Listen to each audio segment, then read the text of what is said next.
पुरंदर तालुक्यातल्या डोंगर कपारीतलं असणारं देवडी हे गाव आहे. तर या गावातल्या जिल्हा परिषदेला कौल नक्की कोणाला असणार हे आपण समजून घेणार आहोत. गावातले काही ग्रामस्थ आपल्या बरोबर आहेत, त्यांच्याकडून आपण समजून घेणार आहोत की नक्की गावातली परिस्थिती काय आहे. दादा, मला आपलं नाव सांगा आणि आपलं गाव सांगा. गावाचं नाव देवडी, पुरंदर किल्ल्याच्या पायथ्याशी आहे. माझं नाव मयूर कैलास बाटे. बरं, पुरंदर किल्ल्याच्या पायथ्याशी कसं आहे वातावरण? कसं आहे? एकदम छान वातावरण आहे, कारण पुण्यातल्या लोकांना आता बालाजी नारायणपूर असल्यामुळं मध्यस्थी गावी खूप लोकांना छान वाटतं की पावसाळ्यामध्ये तर खूपच छान वाटतं. पुरंदर कालोच्या आजूबाजूला जरी बघितलं तरी छान वाटतं आणि पावसाळ्यामध्ये तर पुरंदर किल्ल्याचा व्ह्यू एकदम छान दिसतो. बरं, हा, एकदम सुंदर असं आहे. पर्यटनासाठी खूप चांगलं असं गाव आहे आमचं बालाजी नारायणपूर, आणि किल्ल्याच्या पायथ्याशी असल्यामुळे जरा ओळख आहे आमची. विशेषतः देवडी ग्रामपंचायतीचा जर विचार केला तर गावातली परिस्थिती कशी आहे? गावातले महत्वाचे प्रश्न कुठले आहेत? आता गावातले जशी प्रगती होत चालली, आता जेडपीला लोळे भाऊ उभे राहिलेले आहेत. प्रत्येक वेळेस विचारतात, हरिभाऊ लोळे उभे आहेत. प्रत्येक वेळेस विचारतात गावामध्ये काय प्रॉब्लेम आहे, काय नाही, आणि आमचा बी त्यांच्या संपर्क आहे. काय गावात कारण आता गावामध्ये जरा रस्ता, पाणी पिण्याचे आम्हाला काही प्रॉब्लेम नाहीये. सगळी सोयी तशी गावामध्ये आहे, पण अजून काय करायचं असेल ते आम्ही भावांपाशी प्रश्न मारून ते करू शकतो पूर्ण. पण अगदी म्हणायचं झालं तर घाटाच्या जो काय माहित आहे तिकडच्या भागात गाव आहे, दुर्गम भागात गाव आहे, सगळेच प्रश्न करून सुटलेले असतात का? वीज, पाणी, रस्ता? नाही, प्रश्न तर भरपूर आहेत, पण आता जसे जसे होईल तसे प्रत्येकाचा रस्ता नाहीये, पाण्याची व्यवस्थित सोय नाहीये. जर अडचण आहे पावसाळ्यामध्ये येते, ते अजून कसे उपलब्ध करतात? रस्ता नाही, अजून इमारत कुठली व्यायामशाळा आहे, ते आता येतील तसे आम्ही प्रश्न सांगत जाऊ. जर आपण पुरंदर तालुक्याचा विचार केला तर पुरंदर तालुक्यामध्ये बरेचसे पक्ष आहेत. म्हणायला गेलं तर शिवसेना आहे, राष्ट्रवादी आहे, आता भाजप पण देखील आलेला आहे. काय वाटते एकंदरीत सगळ्या लढतीकडे जर तुम्ही बघितलं, महायुतीमधलेच पक्ष आहेत तिन्हीच्या तिन्ही, मग मतदान करताना संभ्रम आहे सगळ्यांच्यात की नक्की मतदान कोणाला करायचं? काय विचार केला पाहिजे? आता सध्या पक्ष बघून नाही मतदान केलं पाहिजे की आपल्यासाठी कुठला नेता, आता पक्ष बघून नाही, कुठला नेता आपल्यासाठी काम करतोय हे बघूनच मतदान केलं पाहिजे. आता हरिभाऊ भाऊ आमच्याकडे संपर्कात आहे. दुसऱ्या पक्षातले कुठले उमेदवार आहेत त्यांचा आपल्यासाठी गावामध्ये कुठला संपर्क नाहीये, पण भाऊंचा सध्या कॉन्टॅक्ट मध्ये, म्हणजे लोकांच्या शून्य काम, कुणाचा दावा असू द्या, काय असू द्या, कार्यक्रम संपर्कामधला माणूस असेल ना, पक्षाचा विचार नाही येत.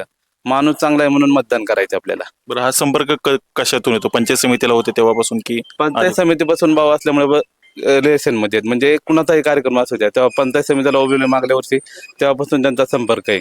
आपला छोटा कार्यक्रम असला तरी बोलवले तरी ते येणार, म्हणजे छोट्या कार्यकर्त्याला बी ते असे ओळखणार आहेत. आपल्याला पक्ष बघून नाही, माणूस चांगला आहे, काम करणार आहे, आणि प्रत्येक वेळी आम्ही भरपूर कामं त्यांना सांगितलेली आहेत, त्यांनी केलेली आहेत चांगली पद्धती. बरं, बाकीच्या पक्षांची परिस्थिती कशी आहे गावात? बाकीच्या परिस्थिती नाहीये, कारण आमच्या इकडे सध्या आता उभे राहिलेले आहेत सगळे नवीन चेहरे आहेत. भाऊ हे जुने पंचायत समितीला होते, आता जेडपीला आलेले आहेत. आमचा त्यांच्या संघ जास्त संपर्क आहे. गावातला बी सगळा, म्हणजे 90% मतदान आहे ना ते भाऊंलाच पडेल, हे 100% मी खात्री देतो. बरं, आपल्याला काय वाटतं दादा, काय म्हणता नक्की कशी परिस्थिती गावातली? ते बोलले तेच. बरं, नक्की काय बोलले ते भाऊ लोळे. बरं, असं काय वाटतंय बरं तुम्हाला लोणंदच मधून? आता गावचा जे कल बघतो ना, त्याहून कळून चुकतंय की कल कुठं जाणार आहे. बरं, गावातला कल हा भाजपकडे जाईल असं त्यांचं म्हणणं आहे. आणखीन काही नागरिक आहेत, त्यांच्याशी आपण बोलणार. बाबा नमस्कार. नमस्कार. नाव काय आपलं? बनशीराम. बरं, कसं आहे गाव? आहे, छान आहे, वातावरण चांगलं आहे. हा, चांगलं आहे, पुरंदरच्या पायथ्याशी गाव आहे, बरं. चांगलं वातावरण आहे. का आतापर्यंत म्हणजे इथल्या सगळ्यांपेक्षा जास्त मतदान जर केलं असेल तर तुम्हीच केलंय? हा, आता आम्हीच केलं आता हा. मतदान. काय मग कसं आहे सध्याचं? आहे वातावरण राजकारण कसं चांगलं आहे वातावरण. चांगलं वातावरण आहे. हो हो, बरेचसे पक्ष आहेत यंदा म्हणायचं. असू द्या ना, पक्ष असले तरी आपल्याला जे काम माणूस करते त्या पक्षाकडेच आपण जाणार. बरं, कोण आहे मग कामाचं, कोण वाटतं माणूस? आता जे माणूस नेतृत्व आहे कामावाला त्याच्याकडे जाणार, तसं काय सांगता येईल. बरोबर, कुठले कुठले तरी मग तसे चेहरे इथले जर स्थानिक नेते जर म्हटले, कुठले कुठले नेते आहेत तसे? हरे भाऊचे असे लोक आहेत करणारी, काम करणारी, त्यांच्या मागे आपल्याला जायलाच पाहिजे. बरं बरं, आता वयोवृद्ध लोक आहेत सगळे आता आपल्या गावातले पण असतील, काय त्यांचे नक्की प्रश्न काय असतात? हो, ते संजय गांधी योजना असतील, बाकीचे असतील, त्यातनं काय पैसे वगैरे भेटतात पैसे खरंच की नाही? पैसे भेटतात की संध्याकाळ, आता लाडक्या बहिणीचे पैसे येतात, दुसऱ्याचे येतात, असे जे येतात पैसे. पण माणूस जे कामाला चांगला आहे ते त्यालाच आपण सहकार्य करायला पाहिजे ना. बरं, बाकीचे पण आहेत बरेचसे कॅन्डिडेट आहे, पण बाकीचे असले तरी लोक फक्त येतात तेवढ्या पुरते येतात की निघून जातात, परत 5 वर्ष तोंड करीत नाही या साईडला.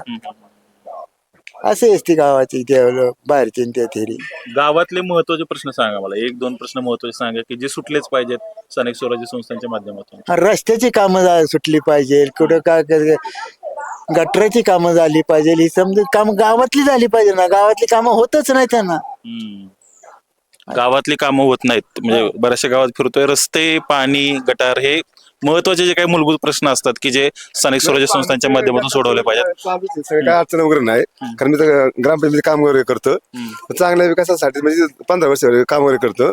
म्हणजे कुठला पक्ष आला तरी म्हणजे कुठल्या पक्ष असू द्या, दोन्ही पक्ष असले म्हणजे विरोध असतोच. विरोधाची सेवा म्हणजे काम होत नाहीत, पण असं येणाऱ्या ज्यांनी काय काम वगैरे केली, चांगली कामं केली, सगळ्या सहकार्य चांगलं असलं म्हणजे बरं वाटतं, गावाला सगळ्याला असं आनंद वाटतो. तरी तरी पाण्याबद्दल कुठल्या कुठल्या पक्षाला मतदान होऊ शकतं, काय होऊ शकतं? कसं ज्या ज्या आवडीवरती असतं प्रत्येकाचं म्हणजे चांगले म्हणून असं पक्ष म्हणजे कसं सगळ्या सहकार्य चांगलं करणारा, गावासाठी झटणारा, असं आपण कसं म्हणतो गावात घरातला माणूस कसा आहे, घरात कोण कसं आहे, गावाचा सरपंच कसा आहे, गावाचा सरपंच तसा चांगला लागतो. तसं गावात न्याय सरपंच असलं तर कोण आहे मग तसं घरातला माणूस कोण वाटतो तुम्हाला? म्हणजे कसं असं वाटतं की आवडीने गावातल्या बाबा सरपंचाच्या मागे आपण नसतो. म्हणजे गावाचा सरपंच कोण आहे बाबा, आपण गावात सरपंच आपण मतदान करतो, मग गावात आपण सदस्य असतात किंवा सरपंच असतो, मग आपण गावात निवडून दिले असतात, म्हणजे सदस्याच्या मागे आपण जातो, सरपंचच्या मागे जातो आपण. म्हणजे आपण आपल्या गावातले जे काही म्हणजे स्थानिक आपण आपल्या नेते असतील तर त्यांच्या मागे राहिलं पाहिजे असं दादांचं म्हणणं आहे. दादा, काय नक्की परिस्थिती कशी आहे, काय सांगाल?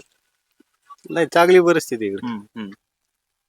काय नक्की कौल कशा पद्धतीनं राहील? निवडणुकीचा प्रचार तर झालाय सुरू, सगळेच पक्ष आहेत, महायुतीतील तिन्ही पक्ष सध्या इथं कॅन्डिडेट आहेत, कसं असणार इथं आहे? जरा सध्या आता हळूहळू लोळीचं जरा आहे. बरं, बाकीचे तर काय उमेदवार काय आपण ओळखत नाही, म्हणजे कुठले आहेत काय आहेत, म्हणजे आपला संपर्कच नाही आला. आता हळूहळू लोळी म्हणजे आपले 100% म्हणजे कसे खात्रीतले माणूस आहे, आपल्या गावात येतात, काम करतात, लोकांशी बोलतात, चालतात, बारीक पोराशी मोठ्या पोरांपर्यंत त्यांची. पण फक्त बोलतात म्हणून मग त्यांना मतदान करायचं की काम नाही, केलं नाही, म्हणून? कामही करतात ते, 100% काम करतात. कुठली कामं केलीत, महत्वाची कामं सांगायचं मला. म्हणजे आता हे काम करतात, रोड लोकांची कुठं काय हे. आता गटर पण झालेत गावात, बरं, रोडची कामं केली आहेत, बरीच कामं केली आहेत तशी. आणि ते संपर्कात असतात असे तरुण पिढीचे की कोणाचे काम आहे, कोणाचे काय आडे अडचणीला ते असतात. गावामधल्या सगळ्यात महत्वाच्या समस्या जरी म्हटल्या, बाबा एक 2-3 समस्या आहेत की या प्रश्नाचा विचार केला पाहिजे गांभीर्याने, अशा कुठल्या वाटतात तुम्हाला म्हणजे सुटल्या पाहिजेत येणाऱ्या काळात? तसे तर काय आता आपण तसं लय जास्त गावात नसतो, आपण एखादा धंद्यावर असतो. आपण काय आणि आपल्या संपर्क मी ड्रायव्हर आहे, ड्रायव्हर हा. बरं, हो. मी आता सगळ्या सध्या बाहेर असतो. बाहेर असतात. पण आता हे गावात काय चाललंय ते आपल्याला कळतं, गावात आल्यावर कुठं काय, कुठला नेता काय करतोय काय, म्हणजे आपले हे असतं. आणि बाकीचे पक्ष पण आहेत की मग तसे म्हणजे शिवसेना आहे, राष्ट्रवादी आहे, भाजप आहे, त्यांचा देखील आहेच का? आहे तसं, पण आपल्याला जे समोर दिसतंय आपण तेच सांगणार ना. बरोबर. आहे का नाही? ओके. आता बाकीचे कोण आपल्या याच्या संपर्कात नसते त्यामुळे काय आपण सांगू शकतो. बऱ्याच जणांच्या संमिश्र प्रतिक्रिया आहेत, मात्र भाजपचे जे काही जिल्हा परिषद गटाचे उमेदवार आहेत हरिभाऊ लोळे, त्यांच्या बाजूनं कौल जाऊ शकतो असं त्यांचं म्हणणं आहे. आणखीन इथले काही नागरिक आपल्या बरोबर आहेत, त्यांच्याशी आपण बोलणार आहोत की नक्की कशी परिस्थिती आहे. बोला, तू आपलं नाव सांगा मला. तुषार यादव. कशी परिस्थिती आहे गावातली, काय वातावरण? गावातली चांगली आहे परिस्थिती. आपण काय करता, तुम्ही काय करता? मी घरीच शेती करता. काय मग सध्या पिकतंय काय वगैरे सगळं? काय पाणीच नाही म्हणलं काय पिकणार आहे, पण ज्वारी असते ज्वारी या असते. दिवसात. हा, बरं, पाण्याचं काय नक्की परिस्थिती कशी आहे? पाणी येणार आहे नाही येणार आहे, काय म्हणतात? पाण्याचं काय अजून तरी पाणी नाहीच. नाहीच पाणी. नाही, पाण्याचं काय पाणी अजून नाहीच. जिल्हा परिषदेच्या आहेत निवडणुका, कसं आहे वातावरण? प्रचार सुरू झालाय. हा, हाय चांगलं आहे प्रचार. हाय, राष्ट्रवादी आहे, भाजप आहे, शिवसेना आहे, 3 पक्ष राहत उभे.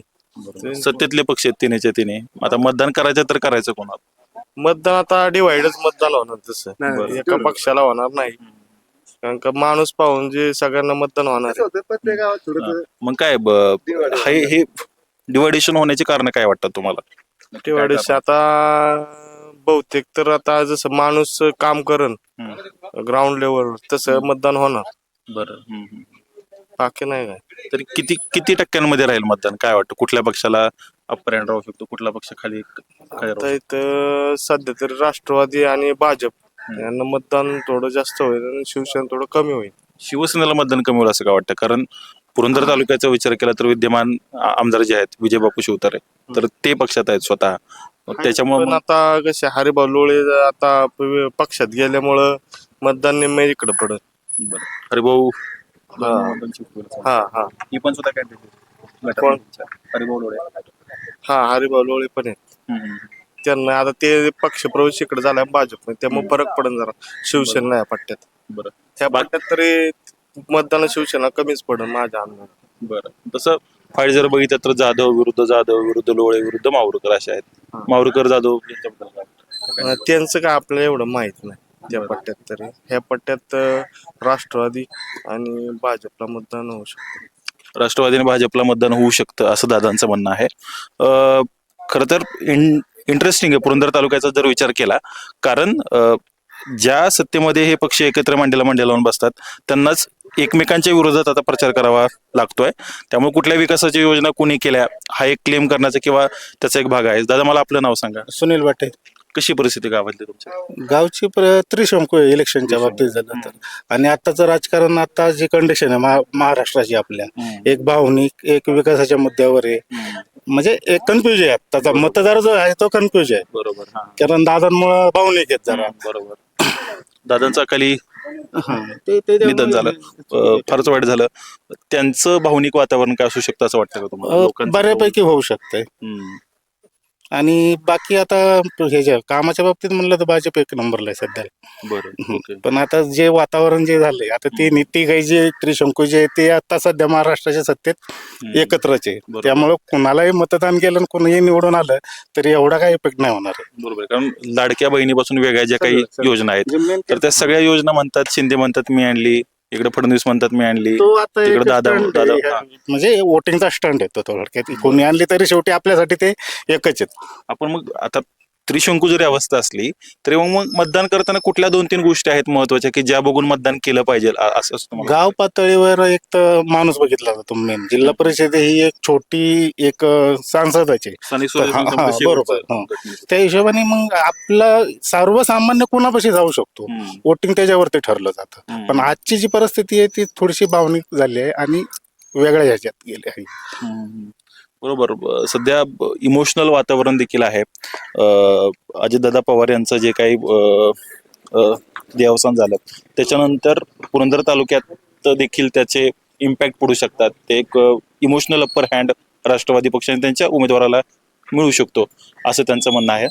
थोडक्यात आपण जर संपूर्ण गावातला एकूणच जर आढावा घेतला तर संमिश्र प्रतिक्रिया आहेत. महायुतीतील प्रत्येकच पक्षाला समसमान किंवा अटीतटीची फाईट लढली जाईल असं म्हटलं जाते, पण त्यातल्या त्यात भाजपला अप्पर हँड मिळला जाईल. हरिभाऊ लोळे यांचा गावातला कनेक्ट चांगला आहे त्यामुळे त्यांना देखील मतदान केलं जाईल असं काहींचं म्हणणं आहे. तर काहींचं राष्ट्रवादी काँग्रेस पक्षाचे दादा तर यांचं देहावसान झाल्यामुळे त्यांना याचा इमोशनल जो काही अप्पर हँड हा मिळेल. शिवसेनेचा कनेक्ट हा फारसा नाहीये असं देखील म्हणणं आहे. त्यामुळे शेवटी 7 तारखेला निवडणूक झाल्यानंतर आणि शेवटी आपल्याला कळेल की जिल्हा परिषद गटाचा उमेदवार नक्की कोणता आहे. धन्यवाद.